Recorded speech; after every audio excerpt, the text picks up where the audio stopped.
So in this video, we're going to use the Bounty Hunter Wagon for completing other player bounties. So last week I'd made a video about the new Player Bounties, and some people had made comments, you know, obviously you wouldn't try to bring another player in alive because they're going to be constantly trying to break free.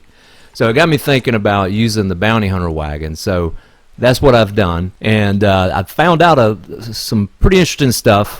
So what I've done is I've got two characters. So I'm going to show you the bounty hunter perspective and then the other player's perspective. So if you don't want to watch the whole video, basically the take-home message is whenever you put a player in the bounty wagon, they're only going to have one option to surrender, which they're probably more than likely going to do. Use the bounty hunter, you just want to make sure you reach the destination, because if you don't, the player will stay glitched in your bounty wagon and you won't be able to call out another horse. The only way you'll be able to fix this is closing app or swapping lobbies. But if you want to watch the whole video, I'm going to show, like I said, each perspective of the bounty hunter and the player, and I'm just going to try to fast forward just to the end result. So anyways, let's go ahead and I'll get started.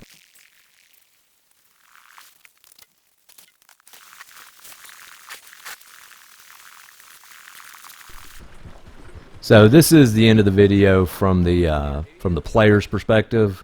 If they didn't surrender, which most likely most people are just going to go ahead and surrender. But anyways, I just put this in so you could see this.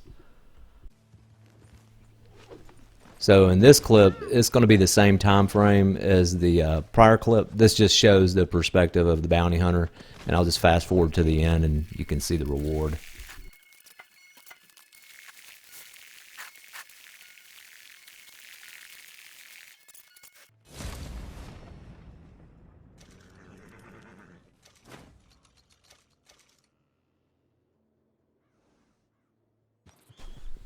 So this next clip is from the player's perspective.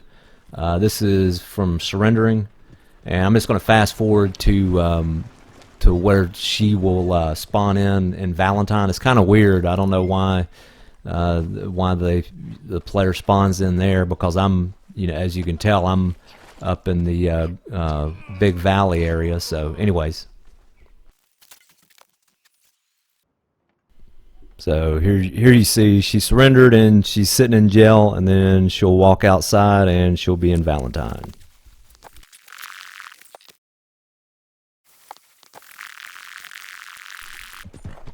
And then I slowed it down here. It's kind of weird how the timer is stuck on 3 minutes. But anyways, the timer goes out, and I just wanted to show you where she stops, because I'll pass her in just a bit. And this next clip is from the bounty hunter. This is the same time frame as the previous clip, and I'll just fast forward it to where the player glitches out, or is actually glitched into the wagon. So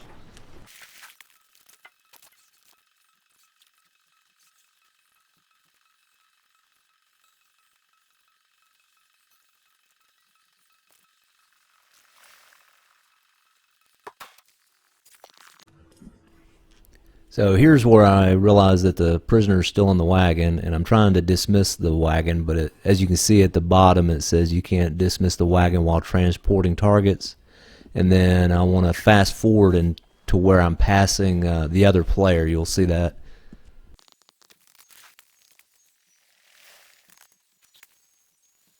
Oh, before I get to passing her, here, if you look closely through the window, you can see her sitting back there. It's kind of weird.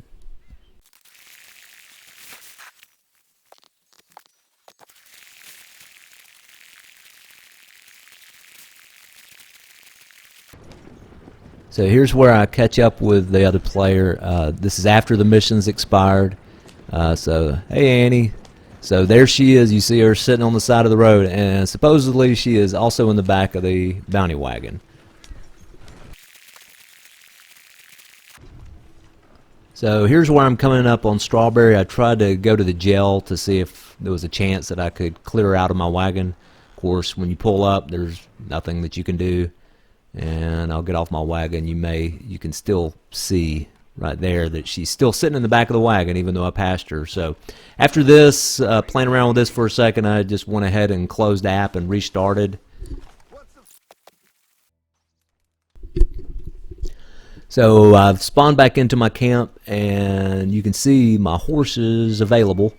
But I'm actually going to check this out. I'm going to call back in my bounty wagon just to verify that Annie is still not sitting back in there. And so here's my wagon, and no Annie in there. No visible signs. And then I'm going to actually go back into my menus and just make sure that I can dismiss the bounty hunter wagon.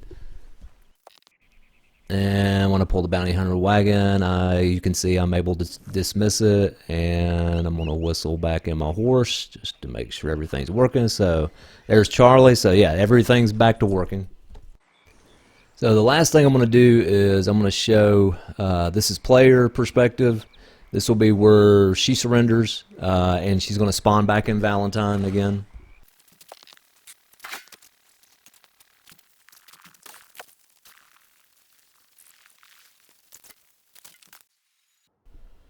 Here she is sitting in jail in Valentine, and she's going to step outside, and you can see she's back in that town. So that's kind of weird. Not sure why that is, considering that I'm closer to another jail. But anyways, I just put it in there because I thought it was weird. And the last clip is just the bounty hunter's perspective. So in this one, of course, she surrenders. The player surrenders. I'm going to make sure I get the bounty wagon to the destination before the timer expires. So I'll just fast forward to that.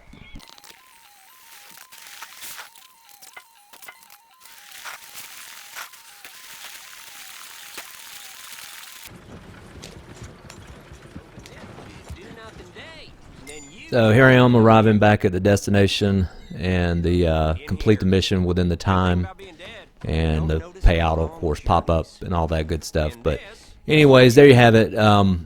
Just wanted to put this out there. I guess if you want to try to capture a player alive and you have a bounty hunter wagon, as long as you can get them in the wagon, so probably this isn't going to be an option solo, but if you had extra help and could time it, just make sure you get the wagon to the destination, or the prisoner's going to glitch in. At least that's what happened for me. So anyways, that's it. Until next time.